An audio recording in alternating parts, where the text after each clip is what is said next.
ದರ್ಶನ್ಗೆ bale challenge ಎದುರಾಗಿದೆ. ರೇಣುಕಾಸ್ವಾಮಿ ಕೊಲೆ ಪ್ರಕರಣಕ್ಕೆ ಸಂಬಂಧಪಟ್ಟ ಹಾಗೆ ಜಾಮೀನು ರದ್ದು ಕೋರಿ ಸುಪ್ರೀಂ ಕೋರ್ಟ್ಗೆ ಸಲ್ಲಿಸಿರುವಂತಹ ಅರ್ಜಿಯ ವಿಚಾರಣೆ ಇನ್ನೇನು ಕೆಲವೇ ಕ್ಷಣಗಳಲ್ಲಿ ಆರಂಭ ಆಗಬೇಕಾಗಿದೆ. ಸುಪ್ರೀಂ ಕೋರ್ಟ್ನಲ್ಲಿ ಇನ್ನೇನು ಕೆಲವೇ ಕ್ಷಣಗಳಲ್ಲಿ ಅರ್ಜಿಯ ವಿಚಾರಣೆ ನಡೆಯುತ್ತೆ. 17ನೇ ಪ್ರಕರಣವಾಗಿ ದರ್ಶನ್ ಬೇಲ್ರ ಅರ್ಜಿ ಇದೆ ಇವತ್ತು. ಸದ್ಯ ಕೋರ್ಟ್ನಲ್ಲಿ 15ನೇ ಪ್ರಕರಣದ ವಿಚಾರಣೆ ನಡೀತಾ ಇದೆ. ಇನ್ನೊಂದೇ ಪ್ರಕರಣ ಲಿಸ್ಟ್ನಲ್ಲಿ 17ನೇ ಪ್ರಕರಣ ಲಿಸ್ಟ್ ಆಗಿರೋದು ದರ್ಶನ್ ರದ್ದು. ಜೆ.ಬಿ. ಪರ್ದಿವಾಲಾ ಮತ್ತು ಆರ್ ಮಹದೇವನ್ ಅವರ ದ್ವಿಸದಸ್ಯ ಪೀಠದಲ್ಲಿ ಈ ಅರ್ಜಿಯ ವಿಚಾರಣೆ ನಡೆಯುತ್ತೆ. ಏನಾಗಬಹುದು ಅನ್ನೋ ಟೆನ್ಷನ್, ಕುತೂಹಲ ಎಲ್ಲವೂ ಇದೆ. 17 ಆರೋಪಿಗಳ ಪೈಕಿ 7 ಆರೋಪಿಗಳಿಗೆ ಇವತ್ತು ಟೆನ್ಷನ್ ಇರೋದು. ಒಂದು A1 ಪವಿತ್ರ ಗೌಡ, A2 ದರ್ಶನ್, ಮತ್ತೆ A6 Jagadish, A7 Anukumar, A11 Nagaraj, A12 Lakshman, ಹಾಗೆ A14 ಪ್ರದೋಷ್. ಇಷ್ಟು ಜನರ ಬೇಲ್ ಕೊಟ್ಟಿರೋದು ಸರಿಯಲ್ಲ ಅನ್ನೋದನ್ನು ಪ್ರಶ್ನಿಸಿ, ಎಲ್ಲ 17 ಆರೋಪಿಗಳಿಗಲ್ಲ, ಆ ಪೈಕಿ ಈ 7 ಆರೋಪಿಗಳಿಗೆ ಬೇಲ್ ಮಂಜೂರು ಮಾಡಿದ್ದನ್ನು ಪ್ರಶ್ನಿಸಿ ಸುಪ್ರೀಂ ಕೋರ್ಟ್ನಲ್ಲಿ ಈ ಅರ್ಜಿ ಸಲ್ಲಿಕೆಯಾಗಿರೋದು. ಸೊ ಈ 7 ಆರೋಪಿಗಳಿಗೆ ಇವತ್ತು ಬಿಗ್ ಡೇ ಆಗಿ ಪರಿಣಮಿಸ್ತಾ ಇದೆ.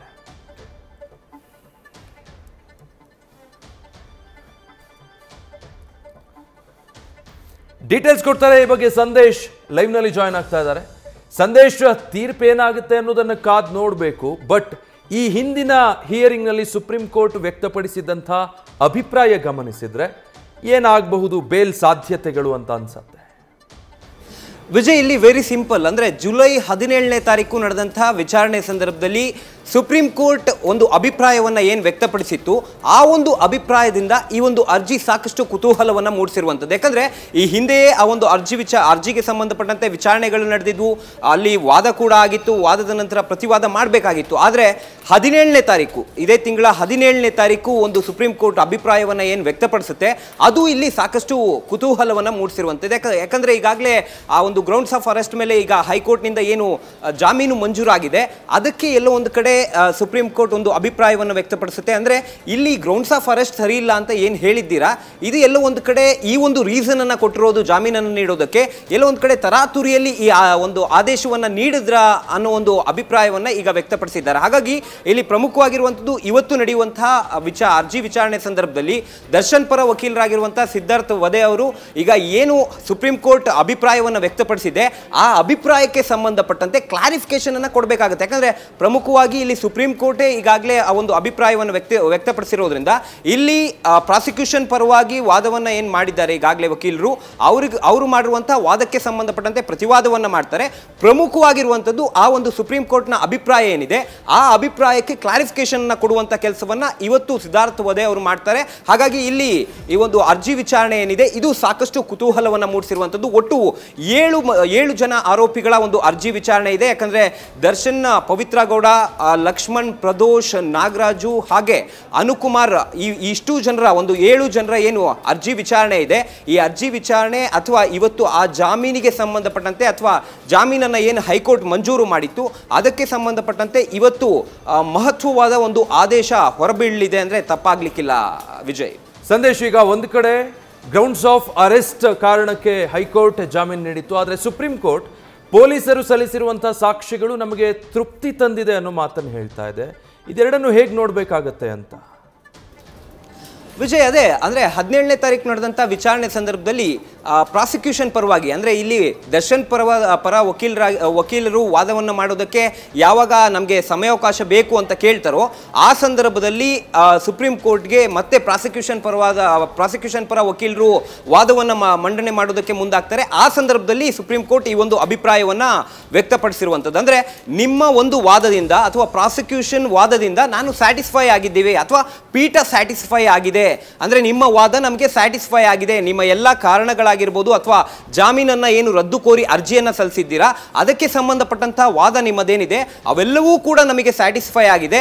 ಆದರೆ ಹೈಕೋರ್ಟ್ನಿಂದ ಈ ಒಂದು ಆದೇಶ ಹೇಗೆ ಬಂತು, ಅಂದರೆ ತರಾತುರಿಯಲ್ಲಿ ಈ ಆದೇಶ ಕೊಟ್ಟಂತೆ ಕಾಣಿಸ್ತಾ ಇದೆ ಅನ್ನೋ ಒಂದು ಅಭಿಪ್ರಾಯವನ್ನು, ಅಂದರೆ ಯಾವಾಗ ಇವರು ವಾದ ಮಾಡೋದಕ್ಕೆ ಹೋಗ್ತಾರೋ ಆಗ ಸುಪ್ರೀಂ ಕೋರ್ಟ್ ಈ ಒಂದು ಅಭಿಪ್ರಾಯವನ್ನು ವ್ಯಕ್ತಪಡಿಸಿತ್ತು. ಅಂದರೆ ನಿಮ್ಮ ಒಂದು ಕಂಪ್ಲೀಟ್ ವಾದ ಏನಿದೆ, ಪ್ರಾಸಿಕ್ಯೂಷನ್ ಪರವಾದ ವಾದ ಏನಿದೆ, ಅದರಿಂದ ನಾವು ಸ್ಯಾಟಿಸ್ಫೈ ಆಗಿದ್ದೀವಿ ಅಥವಾ ಪೀಠ ಸ್ಯಾಟಿಸ್ಫೈ ಆಗಿದೆ. ಹಾಗಾಗಿ ಹೈಕೋರ್ಟ್ ಹೇಗೆ ತರಾತುರಿಯಲ್ಲಿ ಈ ಒಂದು ಆದೇಶವನ್ನು ಕೊಡ್ತು, ಗ್ರೌಂಡ್ಸ್ ಆಫ್ ಅರೆಸ್ಟ್ ಅನ್ನೋ ಒಂದು ರೀಸನ್ ಏನು ಕೊಟ್ಟಿದೆ, ಇದು ಎಲ್ಲ ಒಂದು ಕಡೆ ತರಾತುರಿ ಅನ್ನಿಸ್ತಾ ಇದೆ ಅನ್ನೋ ಒಂದು ಅಭಿಪ್ರಾಯವನ್ನು ವ್ಯಕ್ತಪಡಿಸ್ತು. ಆ ಅಭಿಪ್ರಾಯವನ್ನ ಖುದ್ದು ಸುಪ್ರೀಂ ಕೋರ್ಟ್ ಅಥವಾ ಈ ಒಂದು ವಿಭಾಗೀಯ ಪೀಠ ಏನು ವ್ಯಕ್ತಪಡಿಸಿದೆ, ಅದರಿಂದ ಈ ಒಂದು ಅರ್ಜಿ ವಿಚಾರಣೆ ಈಗ ಕುತೂಹಲವನ್ನ ಪಡೆದಿರುವಂತದ್ದು. ಯಾಕಂದ್ರೆ ಅದಕ್ಕೂ ಕೂಡ ಕ್ಲಾರಿಟಿಯನ್ನು ಕೊಡುವಂತ ಕೆಲಸವನ್ನ ಈಗ ದರ್ಶನ್ ಪರ ವಕೀಲರಾಗಿರುವಂತಹ ಸಿದ್ಧಾರ್ಥ್ ವಧೆ ಅವರು ಮಾಡಬೇಕಾಗುತ್ತೆ. ಈಗ ಅರ್ಜಿ ವಿಚಾರಣೆ ಸಂದರ್ಭದಲ್ಲಿ ಇನ್ನೇನು ಕೆಲವೇ ಕ್ಷಣಗಳಲ್ಲಿ ಆ ಒಂದು ಅರ್ಜಿ ವಿಚಾರಣೆ ಕೂಡ ಆರಂಭವಾಗುತ್ತೆ. ಈ ಅರ್ಜಿ ವಿಚಾರಣೆ ಸಂದರ್ಭದಲ್ಲಿ ಪ್ರತಿವಾದ ಯಾವ ರೀತಿ ಇರುತ್ತೆ, ಯಾಕಂದ್ರೆ ಒಂದು ಕಡೆ ಸುಪ್ರೀಂ ಕೋರ್ಟ್ ಅಭಿಪ್ರಾಯಕ್ಕೂ ಕೂಡ ಕ್ಲಾರಿಫಿಕೇಶನ್ ಅನ್ನು ಕೊಡಬೇಕಾಗುತ್ತೆ, ಜೊತೆಗೆ ಪ್ರಾಸಿಕ್ಯೂಷನ್ ಪರವಾಗಿ ಈಗಾಗಲೇ ಏನು ವಾದವನ್ನು ಮಂಡನೆ ಮಾಡಿದ್ದಾರೆ ಅದಕ್ಕೂ ಕೂಡ ಕ್ಲಾರಿಟಿಯನ್ನು ಕೊಡುವಂತ ಕೆಲಸವನ್ನ ಮಾಡಬೇಕಾಗುತ್ತೆ. ಈ ಎಲ್ಲಾ ಕ್ಲಾರಿಟಿಯನ್ನ ಕೊಟ್ಟು ಅಥವಾ ಪ್ರತಿವಾದವನ್ನ ಮುಗಿಸಿದ ನಂತರ ಇವತ್ತೇ ಸುಪ್ರೀಂ ಕೋರ್ಟ್ ಆ ಒಂದು ಸುಪ್ರೀಂ ಕೋರ್ಟ್ನ ವಿಭಾಗೀಯ ಪೀಠ ಆದೇಶವನ್ನ ನೀಡುತ್ತಾ ಅಥವಾ ಆದೇಶವನ್ನ ಕಾಯ್ದಿರಿಸುತ್ತಾ ಅನ್ನೋದನ್ನ ಕಾದು ನೋಡಬೇಕಾಗಿದೆ. ವಿಜಯ್, ಸಂದೇಶ್, ಈ ಸಂದರ್ಭದಲ್ಲಿ ಹೈಕೋರ್ಟ್ನ ತೀರ್ಪು ಏನಿತ್ತು ಅನ್ನೋದನ್ನ ಒಮ್ಮೆ ನೆನಪಿಸ್ಕೊಳ್ಬಹುದಾ ನಾವು? ಯಾಕಂದ್ರೆ ಅಲ್ಲಿನ ಕೆಲವು ಕಾರಣಗಳು ಸಮಂಜಸವಲ್ಲ ಅಂತ ಸುಪ್ರೀಂ ಕೋರ್ಟ್ ಹೇಳಿರೋದ್ರಿಂದ ಹೈಕೋರ್ಟ್ ಏನನ್ನ ಪರಿಗಣಿಸಿ ಬೇಲ್ ಕೊಟ್ಟಿತ್ತು, ಅದರಲ್ಲಿ ಯಾವ ಅಂಶ ಅಸಮಂಜಸವಾಗಿದೆ ಅನ್ನೋದನ್ನ ಸುಪ್ರೀಂ ಕೋರ್ಟ್ ಹೇಳ್ತಾ ಇದೆ ಅಂತ? ವಿಜಯ್, ಇಲ್ಲಿ ವೆರಿ ಸಿಂಪಲ್. ಅಂದ್ರೆ ಈ ಹಿಂದೆ ಹೈಕೋರ್ಟ್ ಜಾಮೀನನ್ನು ನೀಡುವಂತ ಸಂದರ್ಭದಲ್ಲಿ ಒಟ್ಟು 6 ಜನ ಆರೋಪಿಗಳು ಜೈಲಿನಲ್ಲೇ ಇರ್ತಾರೆ, ಅಂದ್ರೆ ನ್ಯಾಯಾಂಗ ಬಂಧನದಲ್ಲಿರ್ತಾರೆ. ಇದರ ಮಧ್ಯೆ ದರ್ಶನ್ ಅವರು ಮೆಡಿಕಲ್ ರೀಸನ್ಸ್ ಮೇಲೆ ಜಾಮೀನನ್ನು ಪಡೆದುಕೊಂಡಿರ್ತಾರೆ, ಅಂದ್ರೆ ಮಧ್ಯಂತರ ಜಾಮೀನನ್ನು ಪಡೆದುಕೊಂಡಿರ್ತಾರೆ. ಈ ಸಂದರ್ಭದಲ್ಲಿ ಆ ಒಂದು ಹೈಕೋರ್ಟ್ನಲ್ಲಿ ಸಲ್ಲಿಸಿದಂಥ ರೆಗ್ಯುಲರ್ ಜಾಮೀನು ಅರ್ಜಿ ಏನಿದೆ, ಆ ಜಾಮೀನು ಅರ್ಜಿ ವಿಚಾರಣೆ ಸಂದರ್ಭದಲ್ಲಿ ಹೈಕೋರ್ಟ್ ಆದೇಶವನ್ನು ನೀಡುವಂಥ ಸಂದರ್ಭದಲ್ಲಿ ಪ್ರಮುಖವಾಗಿ ಅವರು ನೀಡುವುದು ಅರೆಸ್ಟ್ ಮಾಡುವಂಥ ಸಂದರ್ಭದಲ್ಲಿ ಸಾಕಷ್ಟು ಡಿಲೇ ಆಗಿದೆ.